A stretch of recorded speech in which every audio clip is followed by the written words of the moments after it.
Sentir ansiedade é normal.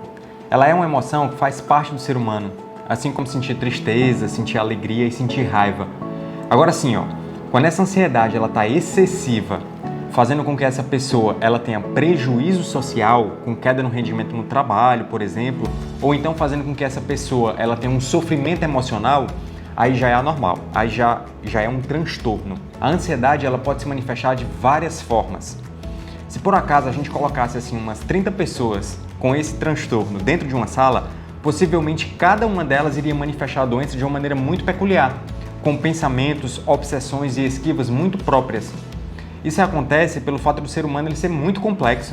Veja só, sabendo que o cérebro ele tem em torno de 85 bilhões de neurônios, quantas possibilidades de combinações, de conexões entre essas células você acha que seriam possíveis? Inúmeras! Então cada ser humano ele é único, ele é peculiar, ele é muito próprio. E apesar dessa diversidade toda, é possível entender alguns padrões de funcionamento e de sintomas. E é aqui onde entram os subtipos do transtorno de ansiedade. Ah, doutor, quer dizer que a ansiedade não é só uma doença? Não. A ansiedade ela engloba vários subtipos. Existe a ansiedade generalizada, existe a fobia social, existe o transtorno do pânico, além de outros.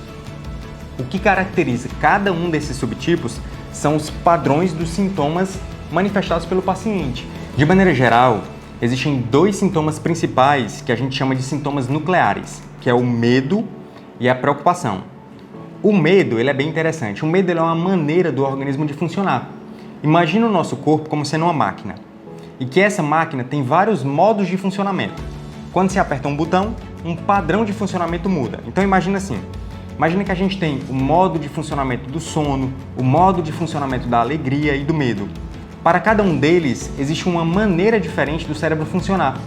No modo do medo, o cérebro ele faz o corpo inteiro reagir como se fosse um turbo. Faz o coração bater mais rápido, faz a pressão subir, os músculos ficarem tensos. E tudo isso, meu amigo, é involuntário. Não existe nenhum controle do indivíduo. E perceba um detalhe interessante. Esse padrão de funcionamento do modo do medo também existe em outros animais. Um gato ou um coelho, quando eles estão em situação de ameaça à vida, eles também acionam esse mesmo padrão de funcionamento.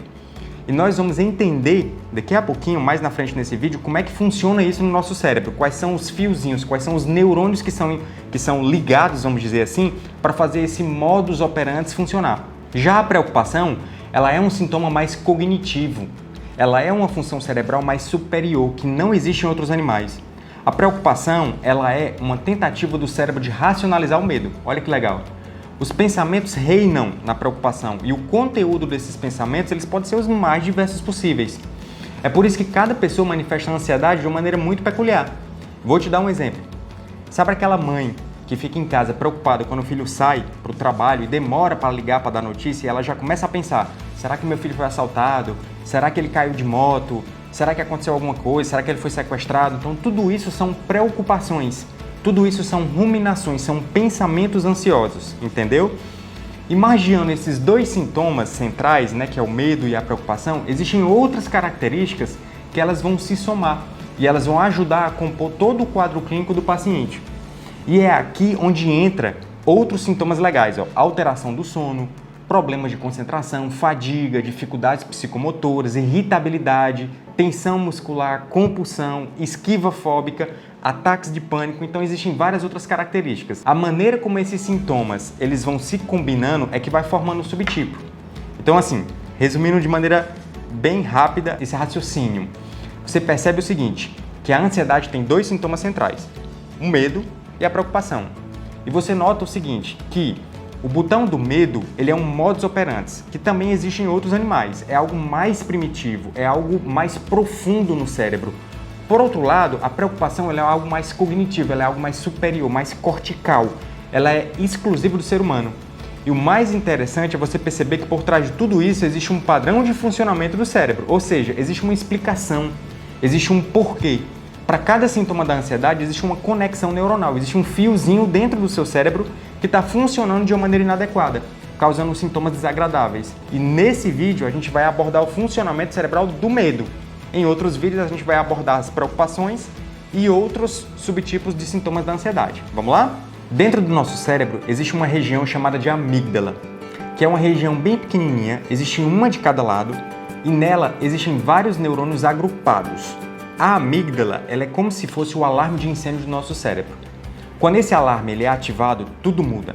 E que bom que existe a amígdala, porque ela inicia uma série de modificações no corpo com a finalidade de te preparar para agir diante de uma ameaça. Vamos entender melhor.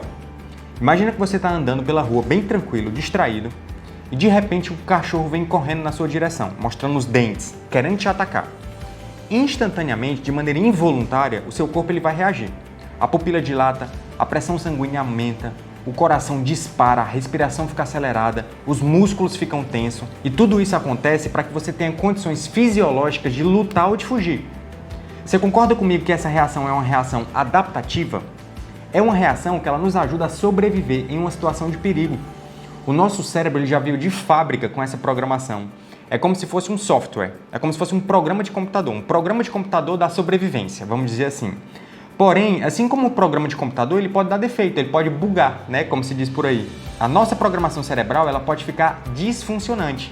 E é aqui onde entra a situação que começa a ser anormal. É onde começa a virar um transtorno de ansiedade. A amígdala, ela só consegue ser o alarme de incêndio do nosso cérebro pelo fato dela receber informações sensoriais e informações cognitivas. Ela processa essas informações e quando ela decide agir, ela interage com outras regiões do cérebro, cada uma com uma função específica. Agora a gente vai ver como é que cada sintoma desse funciona no nosso cérebro, tá? Vamos lá, começando com a sensação de medo. Sabe aquela sensação, a sensação de apreensão, de medo, a emoção que é acionada quando você vê o cachorro na rua? Ela acontece devido a um fiozinho que sai da amígdala e vai até essa região da frente do cérebro. Aqui, o fiozinho ele vai ativar o córtex orbitofrontal, que é uma região do cérebro que fica acima dos nossos olhos. E também ativa outra região chamada giro do cíngulo anterior. O que é que essas regiões fazem? Essas áreas do cérebro elas fazem parte do sistema límbico. Já ouviu falar dela? É a parte do cérebro que regula as emoções, como a alegria, a raiva e o medo. Nesse caso, a emoção acionada é o sentimento de medo e de apreensão. Só que, se quando o cachorro estiver correndo para te atacar, você ficasse apenas com a emoção do medo, você não iria para lugar nenhum. Concorda comigo? É preciso também agir. E é por isso que a amígdala ela precisa se conectar com outras regiões. Como a gente viu, a reação do nosso corpo ela envolve também uma resposta motora. E isso só é possível pelo fato de haver um fiozinho ativando uma região chamada substância cinzenta periaquedutal. Não se preocupe com esses nomes, tá? Esses nomezinhos esquisitos. O mais importante é vocês entenderem como é que funciona tudo isso, tá? Bom, quando essa região ela é acionada pela amígdala, haverá 3 possibilidades. Ou luta, você vai enfrentar o cachorro, ou fuga, você vai sair correndo desesperadamente, ou paralisação. Sabe quando a gente trava diante de uma situação de estresse? Pois bem, é por conta dessa região. Calma lá que agora que essas reações começaram, tá? Se os seus músculos eles precisam agir, o corpo precisa dar condições para o músculo funcionar.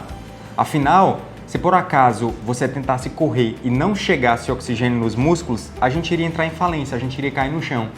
Então, nesse ponto, a amígdala ela pede ajuda a 2 outros sistemas. A glândula suprarrenal, que é o local onde é fabricado o hormônio adrenalina, e o sistema nervoso autônomo, que é um conjunto de neurônios que está distribuído em todo o nosso corpo. Isso acontece da seguinte forma, ó. Da amígdala vai sair outro fiozinho que vai até uma região do cérebro chamada de hipotálamo. Ele, por sua vez, ele vai liberar um comando para uma glândula chamada hipófise, liberar um hormônio que vai cair na corrente do sangue e ao chegar na glândula que fica em cima do rim, que a gente chama de glândula suprarrenal, e o nome é exatamente por isso, supra, pelo fato de estar em cima, e renal, que vem de rim, suprarrenal. E lá vai haver a ativação de 2 substâncias. Então a glândula suprarrenal vai liberar 2 hormônios, que é o cortisol e a noradrenalina.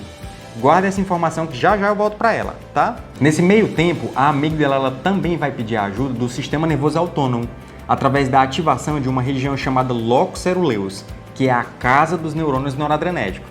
Adivinha qual que é a substância que esses neurônios liberam? Noradrenalina. Faz todo sentido, né? Total. Então assim, o cortisol, junto com a noradrenalina da suprarrenal, se junta com os neurônios noradrenérgicos e vão acionar todo o corpo, dando condições para a pessoa correr ou lutar. Então, aumenta a frequência cardíaca, fazendo o coração bater mais rápido, aumenta a pressão do sangue, tudo isso para dar condições para que o sangue chegue rico em oxigênio e nutrientes para os músculos. A amígdala, ela também ativa uma região do cérebro chamada núcleo parabraquial, fazendo com que a respiração ela fique mais acelerada. Afinal de contas, é necessário ter oxigênio para os músculos agirem. E aqui eu faço um parêntese, para poder contextualizar um fato bem curioso que aconteceu muito no auge da pandemia. Não raras vezes eu me deparei com pessoas que achavam que estavam com falta de ar, mas quando eu examinava elas, a saturação de oxigênio estava tudo absolutamente normal. Era apenas medo. Só que para a pessoa era uma sensação real. Ela ficava angustiada, ela puxava o ar e o ar não vinha. Adivinha o que era que estava acontecendo? Essa região do cérebro, chamada de núcleo parabraquial, estava superativada.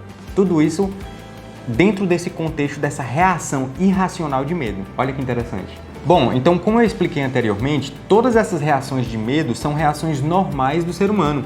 O problema ele aparece quando esses sistemas eles ficam bugados, eles ficam com defeitos, né, sendo acionado quando não existe um motivo para ser acionado. E é aqui onde mora, meu querido, o patológico, é aqui onde mora o transtorno com necessidade de tratamento.